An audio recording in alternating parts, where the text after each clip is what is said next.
All of you are in my comment section saying that these are not Erica and Charlie Kirk's children. That sentence alone should stop you cold. I was praying to God that I was pregnant when he got murdered.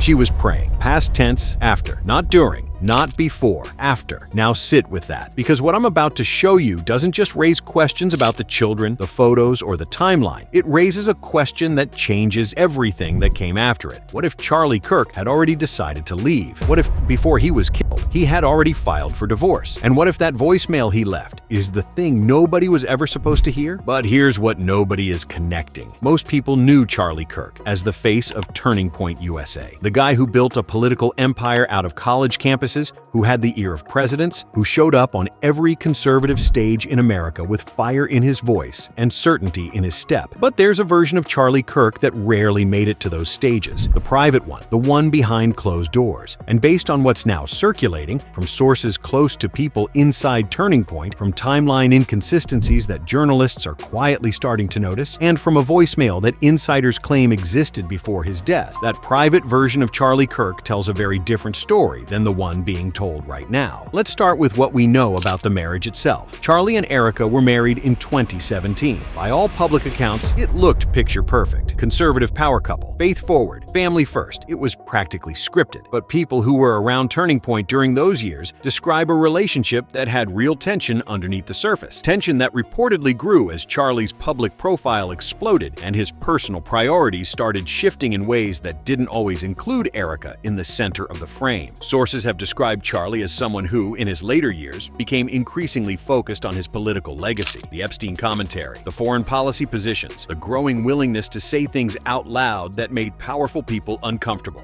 And quietly, very quietly, people around him say he was also becoming more isolated within his own home. Now here's where the voicemail comes in. According to multiple online sources and people claiming to have proximity to the Kirk inner circle, Charlie left a voicemail in the weeks before his death. The contents of that voicemail, if authentic, are explosive. In it, he allegedly references having already taken legal steps toward filing for divorce. Not contemplating it, not discussing it, already filed. Now, no mainstream outlet has verified this voicemail. We need to be clear about that. But the reason this is gaining traction so fast isn't just because of the claim itself. It's because of everything that surrounds it. Because when you layer this voicemail rumor on top of what was already publicly documented, the pieces start forming a picture that's very hard to dismiss. Think about the timeline. Charlie Kirk was reportedly killed in September 2024. Now publicly, Erica Kirk had positioned herself as the devoted wife, the grieving widow, the woman who lost the love of her life. That's the narrative that launched her straight into the CEO seat at Turning Point, with zero transition period, zero hesitation, and zero slow down. No grieving period, no stepping back. She stepped forward. And critics aren't just questioning the speed of that transition anymore. They're questioning what she may have already known was coming, legally, before it happened. Because if Charlie had already initiated divorce proceedings, that changes Erica's position dramatically. A divorce filing would have potentially restructured everything. Asset division, custody arrangements, control of the organization they built together, and then he died. And none of that happened. Here's the thing about a story that gets rebuilt from scratch. The seams show. They always show. And people online have been finding those seams for months now. Before Charlie died, the story was 2 C-sections, uncertain about more children, hesitant about expanding the family. That was the story while Charlie was alive and while anyone could fact-check it in real time. After Charlie died, the story became, we always dreamed of a big family. 4 children. That was always the vision. Critics aren't asking which version is emotionally true. They're asking which version is strategically useful. And here's why that matters in the context of the divorce rumor. If Charlie had filed for divorce, custody of those children becomes one of the most legally significant elements in the entire case. Who are the biological parents? What does the paperwork say? Who has legal standing? All of you are in my comment section saying that these are not Erica and Charlie Kirk's children. Now, we're not here to make that claim definitively, but here's what we are saying. If a divorce filing existed, and if questions about the children's origins were already circulating before Charlie died, those two things together create a legal situation that somebody had a very strong reason to make disappear. And it disappeared completely. She's allegedly recognized by an eyewitness at Fort Huachuca just 2 days before her husband's husband who began to voice his opinions about Epstein very loudly and frankly. Candace Owens went on record stating that an eyewitness placed Erica at Fort Wuka 2 days before Charlie's death. That's not a random internet theory. That's a named source. Candace Owens, on record. Now Turning Point moved fast to respond. A spokesperson named Andrew Colt released a photo claiming to prove Erica was home with her children on September 8th. The intent was clear. Here's the alibi. Here's the image. End of story. Except the internet doesn't work that way anymore. If Charlie's son was born in May 2024, he would have been roughly 16 months old in that September photo. And people who study child development are saying that child does not look 16 months old. Not even close. So now you have an alibi photo that raises more questions than it answers. You have an eyewitness account placing Erica somewhere she wasn't supposed to be. You have a husband who was publicly talking about Epstein in ways that made very powerful people very nervous. And somewhere in the background of all of this, if the voicemail is real, you have a man who had already tried to legally exit his marriage before someone made sure he couldn't. This is the part of the story that most commentary channels won't touch, but it's the part that ties everything together. People say you were actually a Mossad agent sitting in front of me, and you were Charlie's handler and Israel Charlie. Now that clip is wild, and the reason it matters here isn't because we're confirming any intelligence agency involvement. We're not. What matters is who was saying things like that, and when they started saying it. Charlie Kirk, in the months before his death, was becoming increasingly vocal about topics that put him in direct conflict with powerful institutional interests. The Epstein Network, foreign influence in American politics, names that don't get named on mainstream television. People close to him say he was changing, that the political persona was starting to crack open into something more raw, more truthful, and more dangerous to the people around him. And here's the brutal question that the voicemail rumor forces us to ask. Was the divorce filing part of that awakening? Was Charlie Kirk, in the final chapter of his life, not just walking away from a marriage, but walking away from an entire constructed world? The image, the brand, the narrative, the partnership that had been built around him like scaffolding?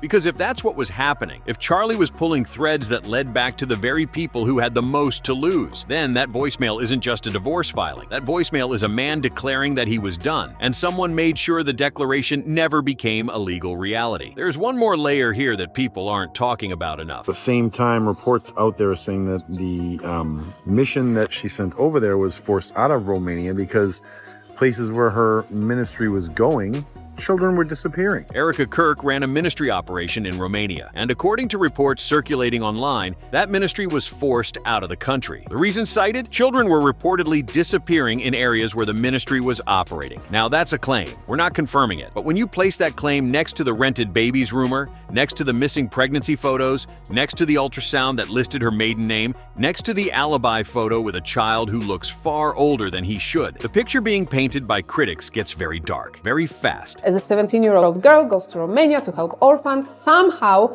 finds herself in the middle of a horrific scandal involving those. And now, here's the question that ties Romania directly back to the voicemail. If Charlie Kirk was already suspicious, already pulling back, already filing paperwork to exit the marriage, what had he found out? What did he know that prompted a man at the height of his career and influence to quietly initiate a legal separation from the woman who had become the co-face of everything he built? Because men like Charlie Kirk don't file for divorce quietly over small things. They file when something fundamental has broken. Let's be direct about what happened after Charlie died. Erica Kirk did not step back. She stepped into the biggest position available, CEO of Turning Point USA, the organization Charlie spent his entire adult life building. She inherited it completely, immediately, and without public challenge. Now let's think about what a divorce filing would have meant for that outcome. In a divorce, marital assets get divided. Depending on the terms, Turning Point USA, or at minimum, Charlie's stake and influence within it, could have been subject to negotiation. Charlie could have restructured his own leadership, aligned with new advisors, redirected the organization's mission. He was already changing publicly. A divorce would have given him the legal leverage to change everything privately too. Instead, he died, and Erica got everything. She preaches sacrifice. She preaches family over ambition. She tells young women to leave the boardroom and come home. And then she runs a national organization, travels constantly, headlined conferences, and built a personal brand that is arguably more more powerful now than it was when Charlie was alive. Critics aren't just calling out hypocrisy anymore. They're asking whether the entire public image, the devoted wife, the grieving mother, the reluctant leader who stepped up because she had to, was engineered specifically for this moment. So let's come back to where we started, the voicemail. Charlie Kirk allegedly left a voicemail in the weeks before his death, referencing legal steps he had already taken toward divorce. It's the entire aftermath, because right now the official narrative is grief, loss, a widow who rose from tragedy and took the helm because someone had to. That's a powerful story. That story generates sympathy, loyalty, donations, and political capital. But a voicemail changes the emotional architecture of everything. It means the last chapter of Charlie Kirk's life wasn't devotion. It was departure. It means the woman who inherited his empire may have known that empire was slipping from her grasp legally before he died. It means every carefully placed post, every prayer posted to Instagram, every public statement about the sanctity of their marriage and the dream they shared was being made by a woman who may have known her husband was already on his way out the door. I was praying to God that I was pregnant when he got murdered. She was praying she was pregnant after he was not celebrating a pregnancy they shared together, not announcing news they had planned, praying after the fact. Why would the timing of a pregnancy feel that urgent unless the pregnancy itself served a purpose that had nothing to do with love? That's the question now. Not just whether the ultrasound was staged or the alibi photo was manipulated. The question is whether Charlie Kirk spent the last weeks of his life trying to legally escape a marriage. The voicemail, if it surfaces, answers everything. Until then, the internet keeps digging. And if you've watched this far, drop your thoughts in the comments. Do you think the voicemail is real? Do you think it will ever be released? And do you think the people who have it actually want it found subscribed? Because this story is nowhere near over.